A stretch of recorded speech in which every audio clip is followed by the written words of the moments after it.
Friends, today's topic, my last lesson. So far we have read that Mr. Hamel is delivering his last lecture and the local people and the students were there to thank for Mr. Hamel for his 40-year services. And why this scene is very impressive scene. इस scene में आप देख सकते हैं कि mister हैमल जो है किस तरह से अपनी जो स्थानीय भाषा है या वहाँ की जो मदर टंग है फ्रेंच भाषा का जो इम्पोर्टेंस है वो बच्चों को कैसे सिखा रहे हैं. While I was thinking of all this, I heard my name called. मैं सोच ही रहा था कि मिस्टर हैमल ने मुझे पुकारा.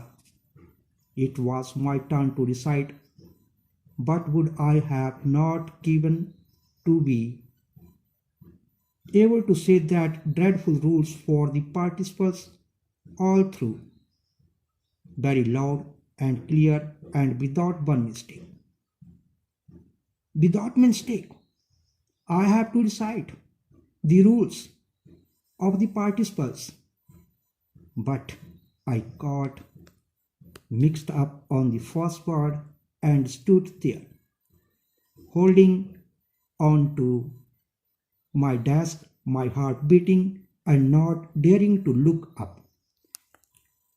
परंतु जैसे ही मैंने बोलने की कोशिश की मैं फर्स्ट वर्ड्स में ही पजल हो गया and my heart start to beat, not daring to look up. अक्सर बच्चों के साथ ऐसा होता है जब उन्हें कोई चीज़ याद नहीं होती तो वो नीचे देखना शुरू कर देते हैं. वैसा ही वहाँ क्लासरूम में हो रहा है. I heard my Hamel say to me. तब मैंने सुना कि एम हैमल ने मुझे आवाज़ दी. I wouldn't scold you, little French. अरे फ्रेंच में आज आपको स्कोल्ड नहीं करूँगा, आपको भला बुरा नहीं कहूँगा. You must feel bad enough. You first time feeling bad. See how it is. देख लो आप क्या हो रहा है. Every day we have said to ourselves. वाह, हम प्रतिदिन अपने आप से कहते हैं I have plenty of time, I will learn it tomorrow, and now you see we have come out. हर एक आदमी, हर एक इंसान यही सोचता है कि मेरे पास बहुत सारा टाइम है. तो इन लाइंस में आप देख सकते हैं कि टाइम का इंपॉर्टेंस कितना होता है. That's great trouble with else. She puts of learning till tomorrow. Now those fellows out there will have the right to say to you, how is it you pretend to be Frenchman. pretend होता बहाना करना. you call yourself that I am a Frenchman. आप अपने आप को फ्रांसीसी कहते and you can neither speak nor write your own language. ना तुम अपनी भाषा को बोल सकते हो ना लिख सकते हो. how can you be the Frenchman? But you are not the worst, poor little one, French. We have all a great deal to reproach ourselves with. केवल तुम ही नहीं, इसके लिए और भी बहुत सारे. Your parents were not an access enough to have you learn. आपके माता पिता भी नहीं चाहते थे कि आप सीखे. They prefer to put you to work on a farm or at the meals so that you have a little more money. आपके पेरेंट्स भी चाहते थे कि आप किसी फर्म में काम करें, आप किसी मील में काम करें और आपके पास इतने पैसे हो जाएं. Too little more money and I. और जहां तक मेरी बात है, I have been blame also. मुझे भी दोष दिया जा सकता है. Have I not often sent you to water my flowers instead of learning your lessons. क्या मैं भी कभी कभी आपको अपनी क्यारियों में पानी देने के लिए नहीं भेजता था? And when I wanted to go fishing did I not just give you holidays? और क्या मछलियां पकड़ने के लिए मैं क्या आपको चोटी नहीं देता था? तो in this paragraph you have seen that he is not only blaming the students but also the parents and the teacher for himself.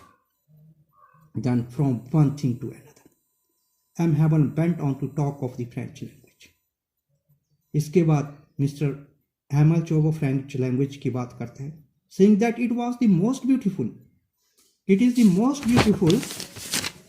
और वो कहने लगा कि हमारी जो भाषा है वो संसार की सबसे सुंदर भाषा है. The clearest, the most logical, that we must guard it among us and never forget it. And he tells the students and the local people of that area that French is the most beautiful language. और होनी भी चाहिए, हमें भी अपनी हिंदी भाषा के ऊपर गर्व होना चाहिए क्योंकि वो हमारी हिंदी भाषा जो है वो मातृभाषा है. Because many people are enslaved as long as they hold fast to their language, it is as if they had to keep their prison. Then he opened a grammar and read us our lesson. उसके बाद उसने बताया कि language का क्या importance होते हैं और उसके बाद वो ग्रामर को की बुक खोलता है. I was amazed. अमेज होता है हैरान रह जाना. To see how well I understood it. आज जो वो ग्रामर पढ़ा रहा था उसके एक एक समझ आ रही थी मुझे. All he said seems too easy, so easy. मुझे बहुत इजी लग रहा था. आई थिंक टू, मैं सोच रहा था that I had never listened so carefully. और मैं सोचने लगा इतने ध्यान से तो मैं कभी सोचा भी नहीं था, कितने ध्यान से कभी सुना भी नहीं था. तो बच्चों, अगर आप चैप्टर को या किसी भी चीज को ध्यान से पढ़ते हैं तो वो उतना ही समझ आता है. तो you must be careful. And that he had never explained everything with so much patience. और उसने कभी भी इससे ज्यादा पेशेंस से इस चीज को समझाया नहीं था. Okay boys, that's enough.